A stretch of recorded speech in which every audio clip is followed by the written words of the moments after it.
Hello, guys. I hope everybody is doing well tonight. So, this is more of an impromptu, um, live stream.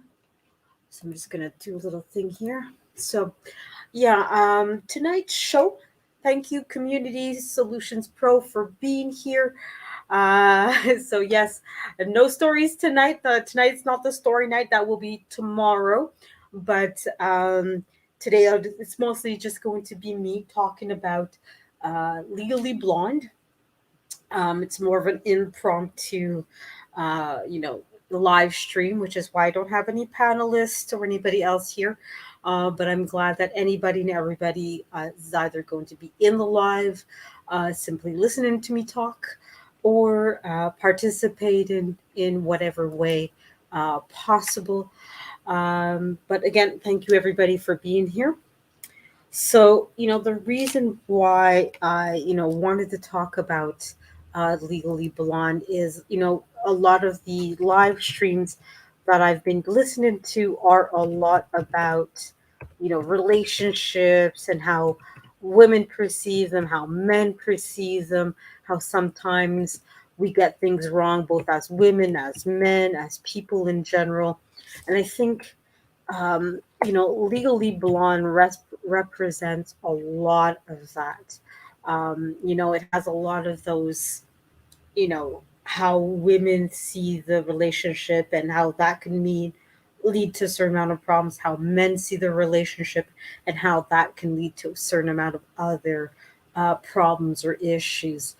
Um, so, for those of you who don't know about the movie, I'm going to thank you. Thank you, Trash Can, for liking the icon. Very different.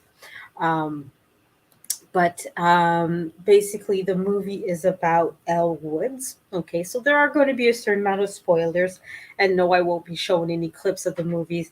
When it comes to big movies like this, don't try to include clips from it because copyright will not be your friend when it comes to this movie. But basically, Elle Woods is this Beverly Hills girl that's in college, in fashion marketing, I think it is, and her boyfriend dumps her. Oh my goodness! And she of course is very heartbroken about the whole thing, and he basically tells her, "Well, look, I like you and all. You're very pretty. You're very fun, but." The line is, I'm looking for a Jackie, not a Maryland, you know.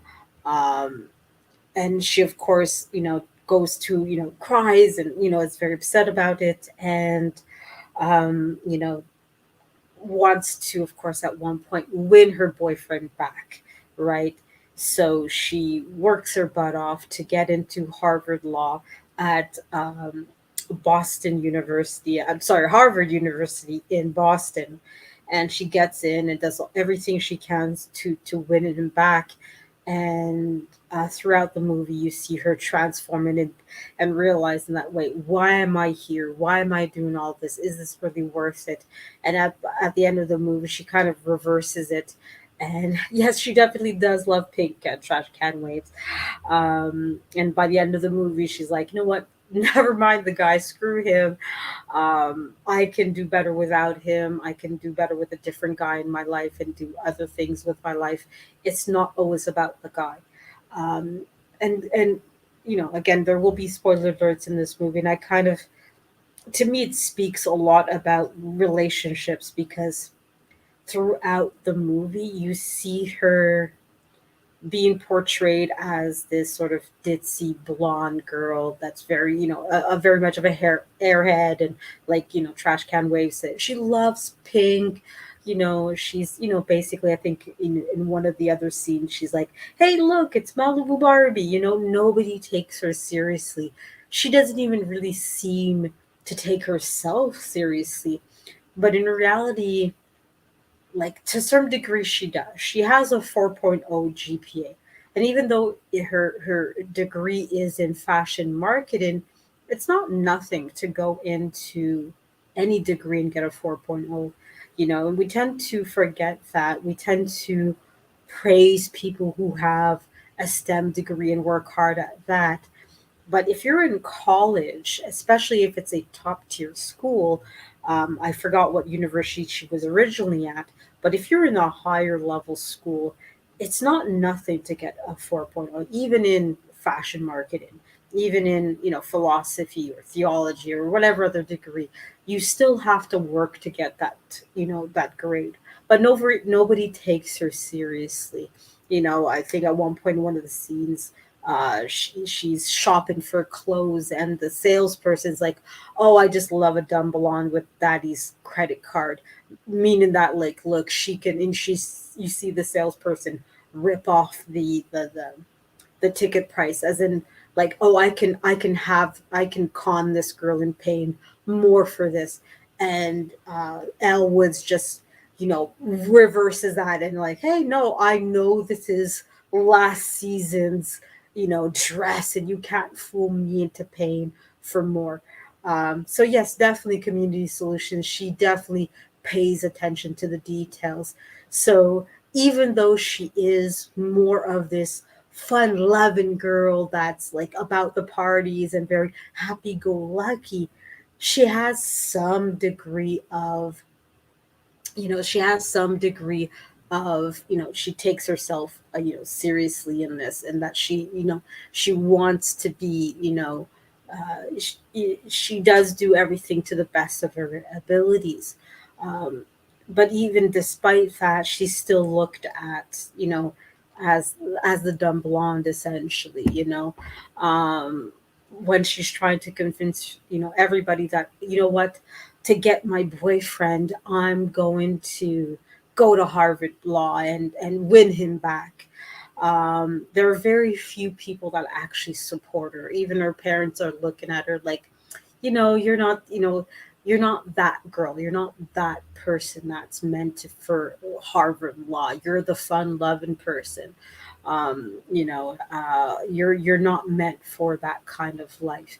The guidance counselor. Oh, well, Harvard is a top tier school. They're not going to be impressed that you got an A+ on, the history of polka dots.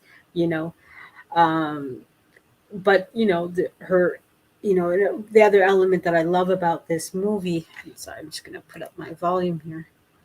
The other part of the movie that I like is the fact that, um, her sorority girls, even though they're a bit surprised to see her getting so serious about, going into Harvard Law, they're there to support her. All the girls are, they help her prepare for the LSTATs. You see them even while they're working out. Um, Even while they're working out, you see her helping. So how do I highlight names? Well, basically in StreamYard Community Solutions, you have a panel that allows you to do that. So it's really a feature of StreamYard, and that's a part of the free feature of it. So if you have a free StreamYard account, you will be able to do that when you're streaming live. So yeah. So anyways, basically, she's, I guess, Legally Blonde could be one of those, to some degree, a coming of age, because at one point, Elwood, goes to a party, and of course, her enemy, her competition, which is, the her ex boyfriend's new girlfriend. Oh, you're not going to be interested in going to this party. It's a costume party. Of course, Elwoods takes it seriously and goes in a pink, um, Playboy bunny costume. And of course, is the only one in a costume. And everybody's laughing at her, but she's kind of like, yeah, this is a bit embarrassing, but just goes with it, and just like, what, I'm here. It's too late. I'm just going to be, she walks through the house party with confidence, anyways, and just goes with it. And at one point, the ex boyfriend gives her a line, and you see her, like, the it dawns on her that even he doesn't take her seriously. Even he just looks at her as the ditzy blonde. And it's just like, she replies to him, I'm never going to be good enough for you, you know? Um, I'm never going to be that girl that you're going to take seriously, you know? And it goes back to that line that he said, like, I want a Jackie, not a Marilyn. He wants somebody that's a brunette, that looks, you know, very clean cut, you know, very studious looking, has a certain look. And of course, Marilyn is, you know, the blonde, the beautiful girl, you know, very pretty. But you expect, of course, adult activities with Marilyn, while as Jack, you expect to have a long lasting marriage relationship. And that kind of, you know, shows how sometimes, you know, we get into relationships with certain people because we expect things from somebody based on their looks, based on their outwardly behavior, rather than who they actually are. Because, like I said earlier, with Elle Woods, um, you know, she is a smart girl. You know, you can ask, you know, TLA. She got a 175 on her LSATs.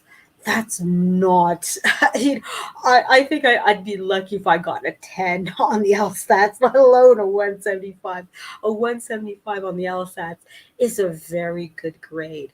I forgot what the maximum grade you could get, but it's pretty close to the maximum grade you could get. You're not making a whole lot of mistakes to get a 175 on your LSATs. And yet, this quote unquote dumb blonde got a 175. This blonde that nobody took seriously, that everybody looked at as, you know, looked at as, you know, the fun girl, the dumb girl, the one that's just about her looks and her hair. And yes, she's very well put together. Yes, she's very pretty, but she's also the kind of girl, because you see her even when people are throwing crap at her, she's still very nice to people. She's still, you know, she's still trying to help people out. She doesn't judge people. I think one of the other side characters at one point was trying to hit on a girl. And, you know, Elle was just walking by and overhears part of the conversation. And she could have just continued walking. She could have just ignored it. She could have reacted to that situation anyway. But what did she do? She went around, slapped the guy. Now, that sounds like, wait, she slapped the guy? How is that helpful? But she slapped the guy. It's like, how dare you provide me this, you know, this wonderful night and take it away from me, you horrible person. And then the two girls saw, wait a minute, this blonde girl, this beautiful woman, went out with this guy. And she's saying she had a wonderful night with him. If she can go out with this guy, have a wonderful time with him, he must be a great, fantastic man. So she is aware enough of herself, of the power of her influence on people. She knew by reacting that way to this, that this girl, that this guy was hidden on, would change her, you know, would change her mind about him, you know, by doing that. Because, like I said, she could have just walked away. She could have just not helped this guy. This guy didn't owe her anything. He didn't do anything mean or good to her. So she didn't owe him anything. And yet she still took a moment to use her influence, her power as a quote unquote beautiful girl to help him out, because she knew by doing that, that girl, other girl would be convinced that, hey, maybe I should give this guy a try. You know, because he was the nerdy, goofy guy that just, you know, what girl's gonna go out with him? Yet she knew that, okay, as the beautiful blonde bombshell, people will take me seriously as to who I go out with. If I'm going out with a guy, that guy must be something special, you know? So just by using that and associating with this guy, he now has an opportunity to go out with this girl. Now, of course, in the movie, we don't know if the date actually went and how it went and all that. But she's always willing to help people out, even if there's no there's no reward for her, there's no thank you, there's no, she got something out of it, so it kind of plays on that, how people perceive us sometimes, is to our detriment, but sometimes it's to other people's benefit, so when we're in society, we often sometimes forget that even when we're not necessarily taken seriously, um, there are moments where how we're perceived can benefit us, can benefit somebody else, or how it can, like I said, be our detriment. When she was trying to go into Harvard Law, Harvard in of itself is, of course, a top tier school. It's, one of, I'm not American, but I know, Harvard is an Ivy League school. So there's only so many schools, so many colleges and universities that are considered an Ivy League school, and Harvard is one of it. So you're not getting into that school just because. You have to have a certain amount of money. You definitely have to have grades at the very least. If you don't have the money, if you don't have the grades, have the right last name, because that school is going to close its doors right away if you don't have at least one of those things, you know. So yeah, so definitely one of the rewards could be that you make, herself feel good, and you do see her giving a little smile at the end because she knows that, she can actually help. Affirmative action, I guess, yeah, that could help you in certain cases get into Harvard, but even that has its limit, trash. Not everything, you know, allows you. It can make a difference, but it's not as much of a difference as we think it is. You still have to have a lot of money. You still have to have good grades, because affirmative action, if you have D's and E's all the way through, you're still not getting in, even with affirmative action. So everything has its limits, so that's kind of the point of this conversation, trash, is, some things we think help when really they don't help as much. Some things that you think don't help make a huge difference, you know but if you want, trash, what I will do is I will share the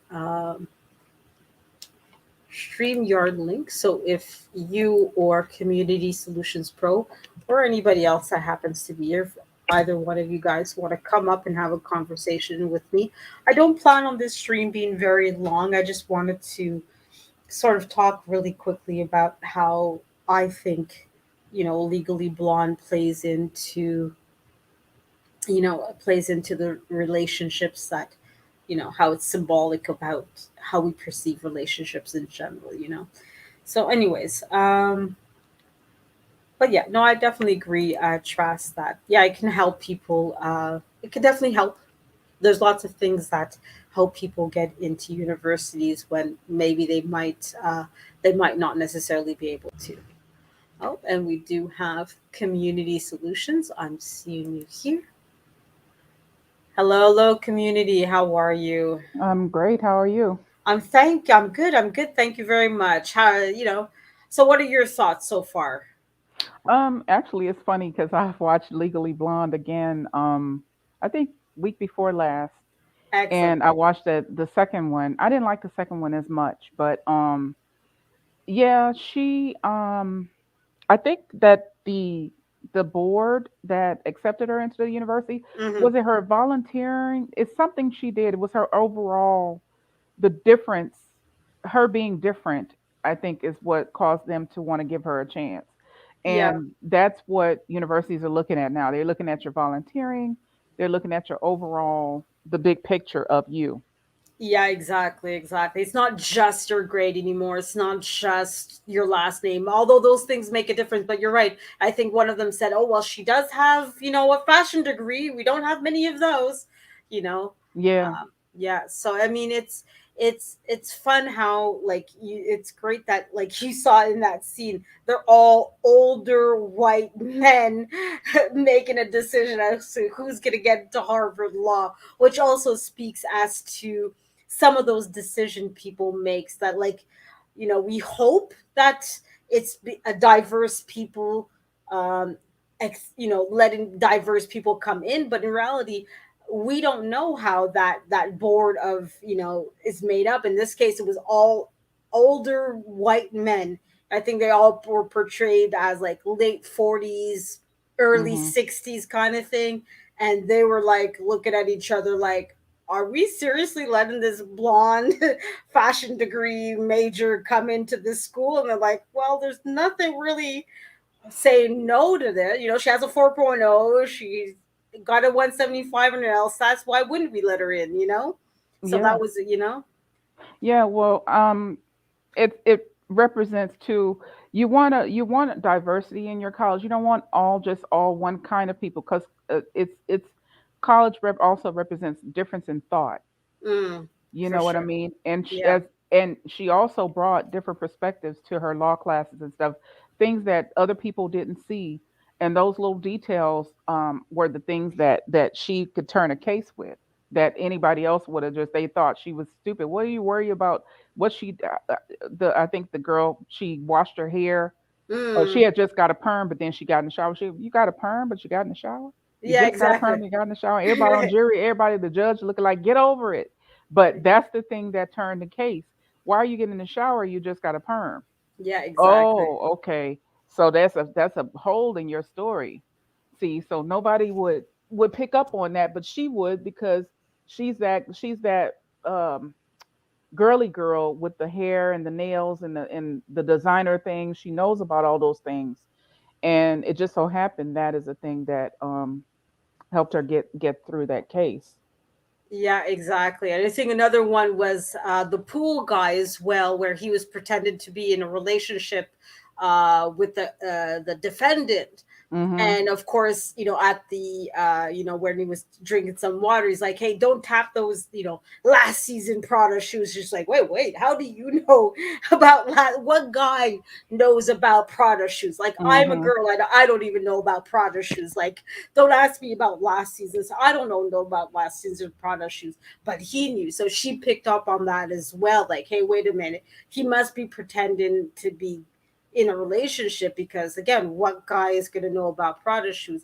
And the head lawyer of the defendant was like, why is this important? How am I going to, even if it is important, how am I going to bring this into the case? And I think the other lawyer, I think it's one of the Olsen brothers that plays it, like the not Owen Wilson, but the other brother. Yeah. He's like, you know what? I got this. There's very few people that supported her in that the Mhm. movie, but even they picked up on the fact that, what, there's something about Elle Woods that is different, that it's special, that even though she comes off as this ditzy blonde, um, she can still, there's something, that she's that all well-rounded person that's like, what, you're not just the pretty girl, you're not just the girl that knows about Prada shoes. Like, there's an intelligence behind her, there's a kindness behind her, and like, there's more than just what you see with her, which is the ultimate point I was trying to get at with this conversation, was that like, for so many of us, we get into relationship because, oh, I just want a girl that's pretty, I just want a guy with money. But in reality, all those things only last for so long, right? Mhm. Your money can disappear in any moment, your looks will fade. So when you get into relationships with somebody, you need a little bit more than just how pretty the girl is, or how much money the guy's making, like, especially if you plan on being married for 30, 40, 50 years. Yeah. Yeah. It's gonna I get can't boring, tell you how many people I've met over the years who've had it and lost it, Yeah. or they George and Wheezy it up the ladder, where they Mm, had nothing and they worked up to something. So this is why I tell young people all the time, they're entirely too wrapped around looks. That's exactly. like a character flaw. Like you can choose the wrong person. If it's just looks alone, I mean, do they have personality? Like you said, are they kind? Do Hmm. they have any kind? Do they know how to do anything? You know what I mean? That's I don't know. That's something that I noticed that the everything with them nowadays is just wrapped up around looks, and that's not a good way to be because you can really get deceived by that. Exactly, exactly. And I mean, it's I think that her boyfriend in the relationship even was like, "Wait a minute, you got into Harvard Law?" Because again, he had a perception of her that like she's just a dumb blonde. What does she know? Mhm. Like, of course she's not going to get into Harvard Law, but yet she managed to do it, like when you see her at first in the first like 2 3 minutes, you're thinking, oh yeah, here's another dumb blonde that's just about the perms, just about the hair, just about the fashion, and yet she managed to get in there. It wasn't just about the money. Like I said, like there was a few scenes where you see her studying and working hard to get a good grade in the LSATs, and her sorority was supported. Because again, even sororities, we have this image, oh, it's just about the fun and drinking and the parties and hooking up with the boys and all that. But they took it like, no, no, no. We're going to try to portray even sororities as, what, we're here to support our fellow sisters. We're here to make sure that everybody, like, if you need to do something, we're there. We're gonna help you study for your LSATs. We're gonna help you. You haven't, I think what there was like a throwaway scene essentially where one of the girls like having problems coordinating her outfit, and again went to Elle and said, "Look, oh my God, I'm having trouble. I'm having trouble." Like, because Elle is that kind of person that everybody knows that they can count on for help when they need it. So there Mhm. it's constant like that I'm not big on the feminist movement, but it's like that sisterly love that we can come together and help each other without browbeating guys, without making about, oh, men are all horrible and disgusting. It's like, no, you can still have fun with guys, we can still support guys, but when we need to come together, we're still going to come together, and we're still going to make sure that if there's something you're struggling with, I'm gonna help you in whatever way I have. One girl was like, "Here, have my lucky scrunchie." It was like, this small little gesture of like, "Hey, look, right now that's what I can help you with, so that's what I'm gonna do for you." Like it doesn't have to be like, "Oh, we all hate men and it's so horrible." It's like we can still be with each other and support each other even in a small little way. Mhm. Yeah, So I agree. And that's something that is kind of lacking together too, in this day and age is the women being supportive of one another and not being so catty and cutthroat. yeah, exactly. So yeah, but I'm like you. The second one, unfortunately, didn't follow through on a lot of those things, and it's like really, like it felt a lot more like they were trying to play off on like, okay, what will Elwoods do now, rather than really seeing her develop and grow as a person, and really Mhm. take her to the next level of, okay, what like, yes, what can you do next, but more of an empowering her, because you see her at the beginning of the movie being this like kind of more timid, more fun loving type person, but by the end of the movie, you kind of feel like, okay, she's becoming an adult, she's taking herself more seriously, she's really saying, okay, you know what, now that I'm in university, now that I'm potentially going to be an actual lawyer, I can actually, go on and above and beyond and become something more than what everybody perceives me to be. So Yeah. Yeah, it was good to see the political process, but the storyline just wasn't there for me. yeah, exactly. You know what I mean? Unfortunately, yeah, no, I agree Yeah. with you. Yes, I mean, it was a shame because I, I don't know, I really wanted to see Elle like really maybe have a more, like, you could see that she was trying to, like, they had that whole like where her dog was like, the mother was like, I don't know, I forgot the whole thing where it's like there was like animal testing kind of thing going on, or that, yeah, that was interesting, but it's like I would have liked to have seen her use maybe her law degree more for that. You know what I mean? It's like, Mm-hmm. how can I really? Oh, there's a law that needs to be changed, and people aren't taking me seriously because, oh well, here we have the dumb blonde lawyer. You know, what can she really do? So they really didn't play in enough on those things, unfortunately. So yeah, Yeah.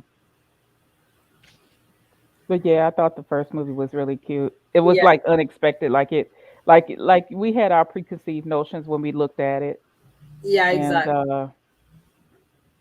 you Well, know. yeah, yeah. It's sort of like what Trash Can Waves had said earlier that it hold on a second, I'll try to see if I can find, yeah, here it is, where it's, I'll be honest, Legally Blonde was a chick flick that even a man can enjoy, you know? So it's like we really Mhm. came into that movie expecting it to be one thing when in reality ended up being something completely different. Now obviously it's not one of those movies that's like Academy Award winning and all that stuff, but it's one of those guilty pleasure movies you don't actually have to be guilty about watching it and enjoying, like you can, like you said, like, hey, 2 weeks ago I rewatched it. It was fun. It was still, even after all these years, something you can look back at and yeah, this is still an enjoyable movie. This is still fun to watch, so Mhm.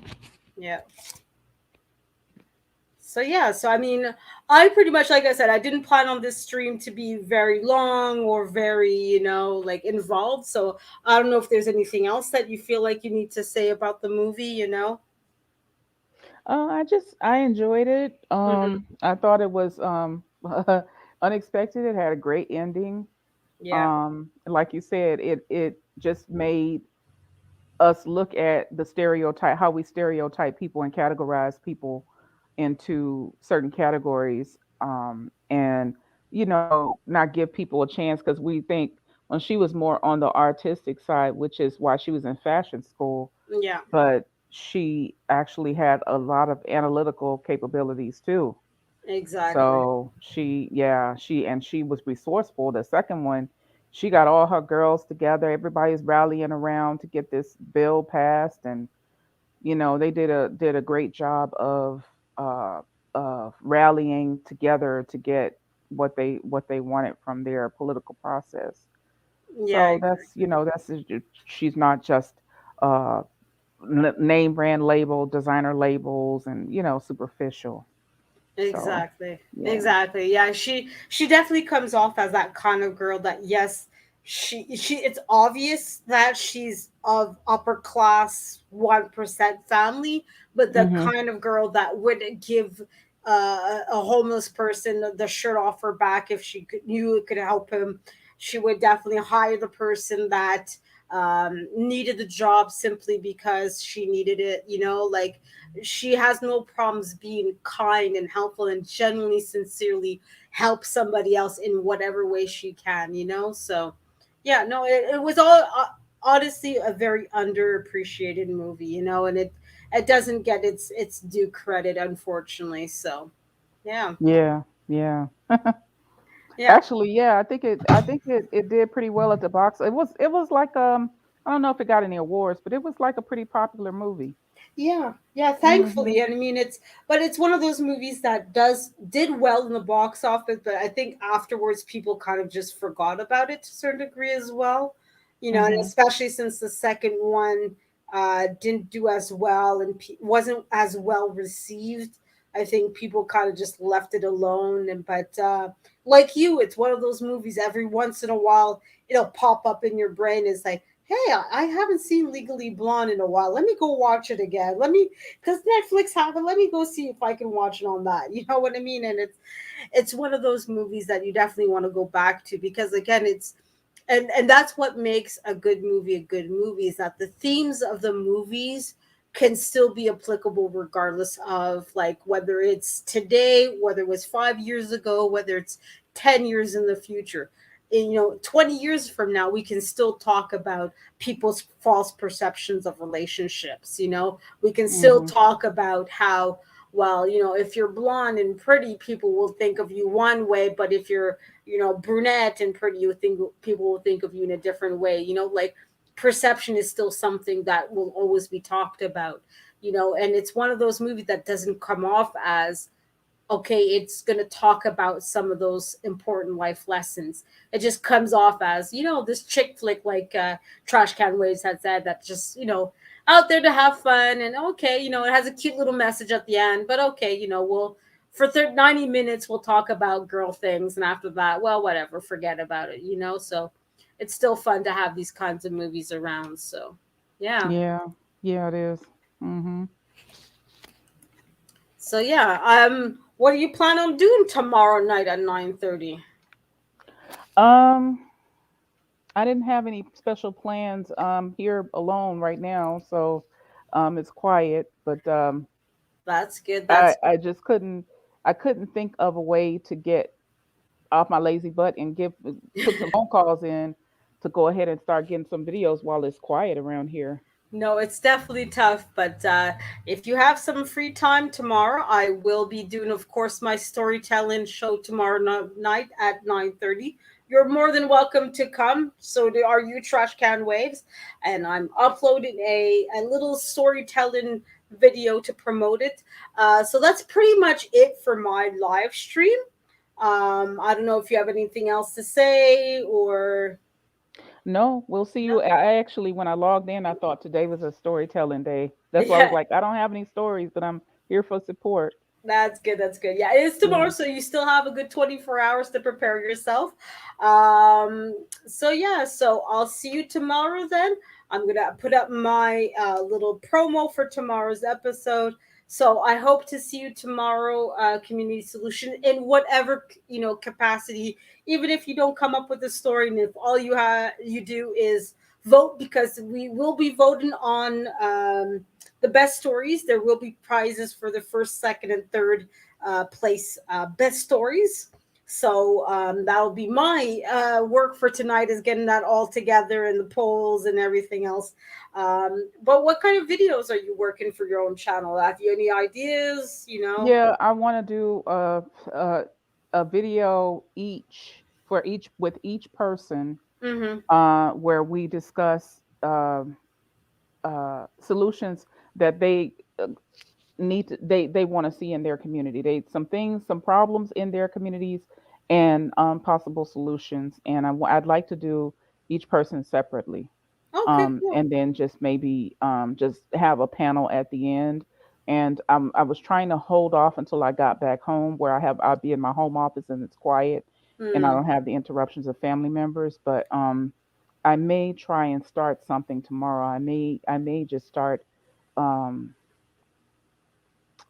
getting with everybody with their schedule to see what's a good day and time for them. Yeah, of course, of course. It's like I So said, like I said, live stream. It's sometimes like when you have a big idea, it's just breaking it down to smaller things. Like you said, like okay, let's start with getting people who are willing and able, and finding a schedule that works and all that. So, best of luck. But if you need me for anything, don't hesitate. You have my email. I'll gladly help you in whatever way I can. okay, now you know what I realized the other day when you were giving your French lesson is that when people in Louisiana say cher, I Yeah. think that they're saying chérie. That's short for chérie.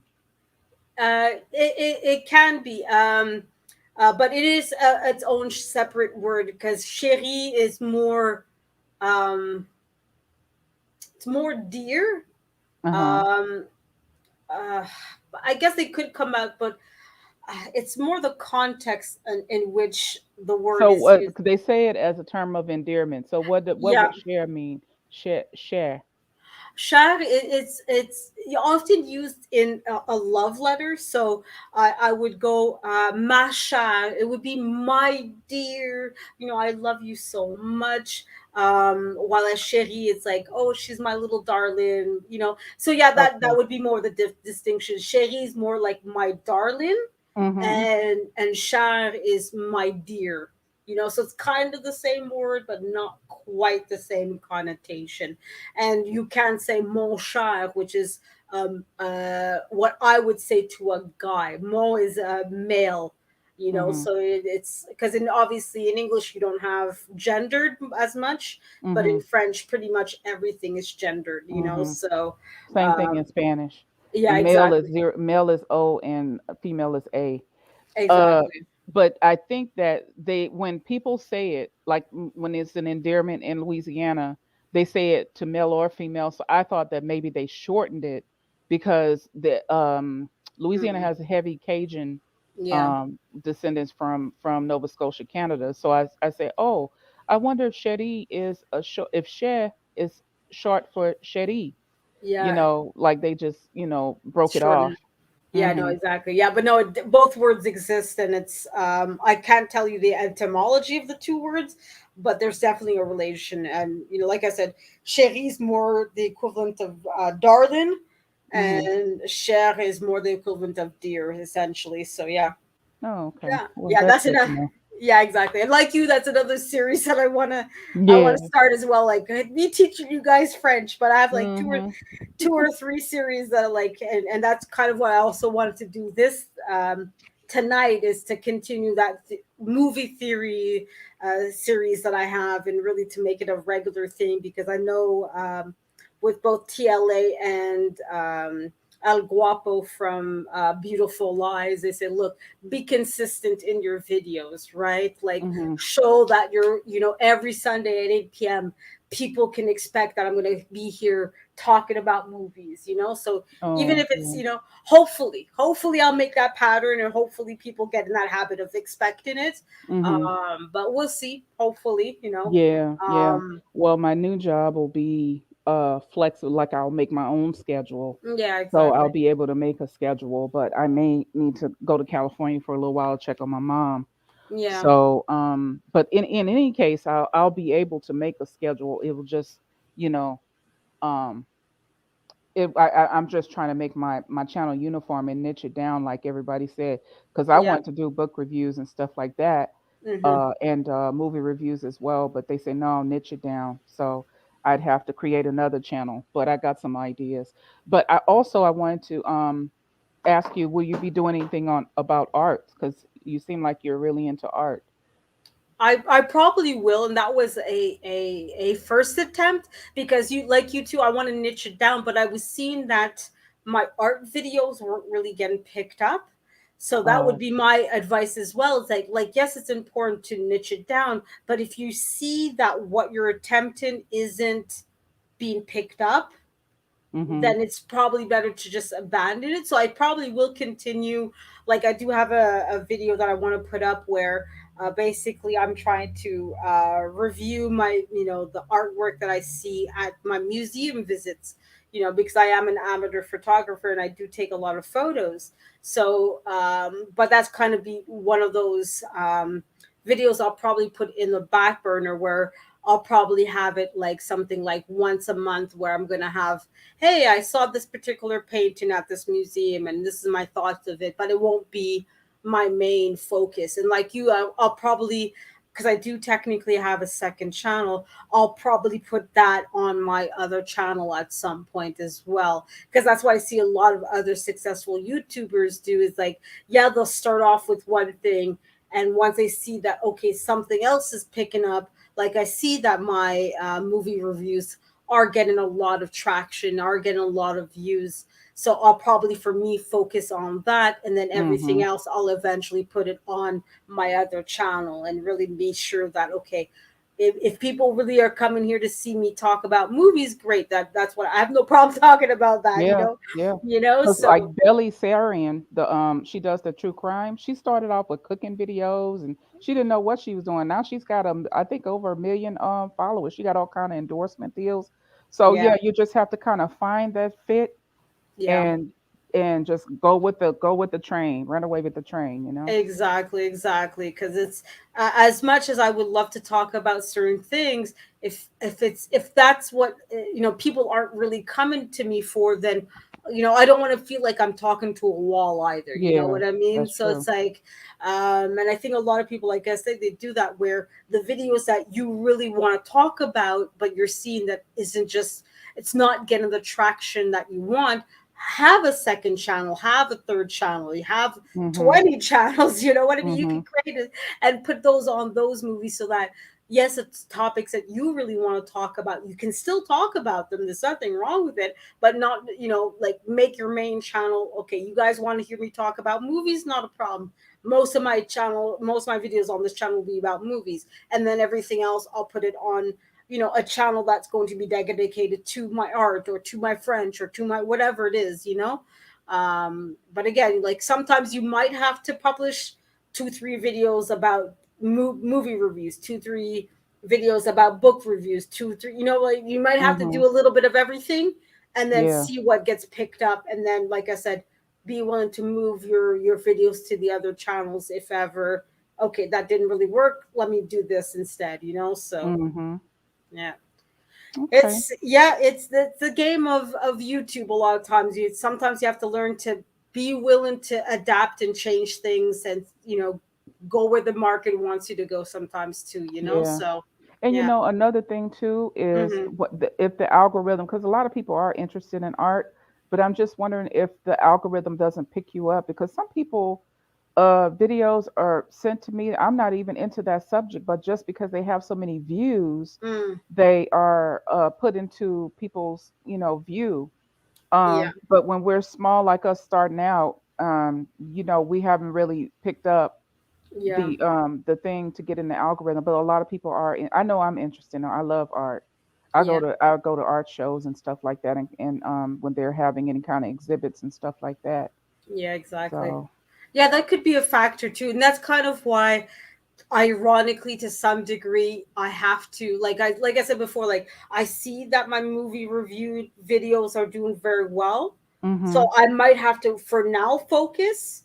And like I know a lot of YouTubers, that's what they do. They have 20 or 30 videos that they have literally listed as private on Mhm. other topics. And then once they see that, oh, wait, this other topic is now trending, or that I am getting traction on those other things, they'll then release those other videos as well.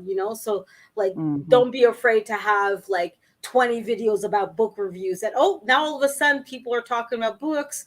You still have those, you release only two of them, you still have the 18 others that you can now just click on, make it a public, and you know what I mean. So it's Right. like, sometimes you have to have a whole bunch of different tactics in your arsenal in order to be successful in YouTube. It's not necessarily about, oh, stick with this and just do that and that's it, that's all. Like, Mhm. you often have to have different things going on for yourself. So that's my other thing too, is like trying to create a quote unquote stockpile of videos, so that way, if ever I see there is something that, okay, now my art uh videos are picking up, let me release those ones now, you know what I mean? So Mhm. yeah. That's true.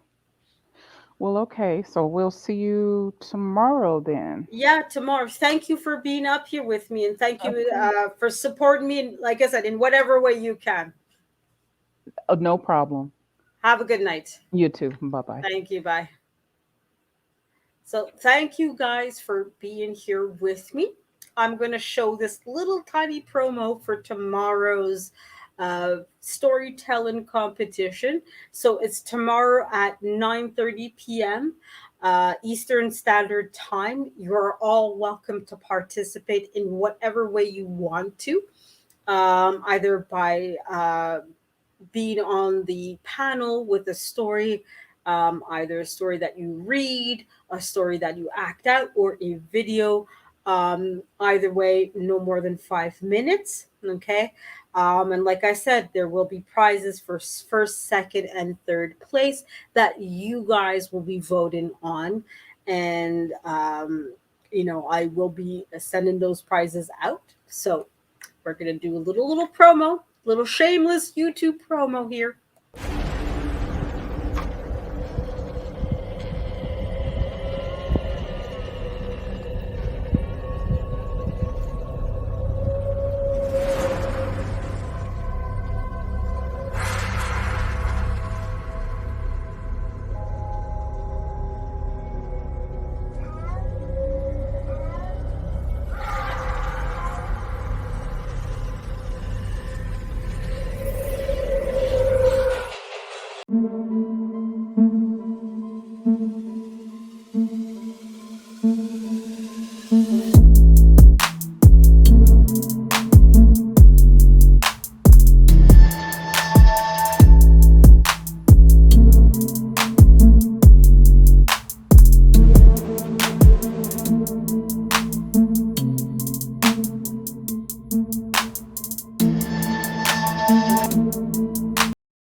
So thank you guys again for being here tonight.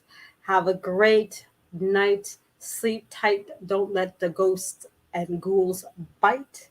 So thank you again for all your support, guys, for being here. And I'll see you tomorrow at 9:30 p.m. and next week at 8 p.m. for another Let's Talk About Movies. Have a great night, guys. Love y'all. Have a good night.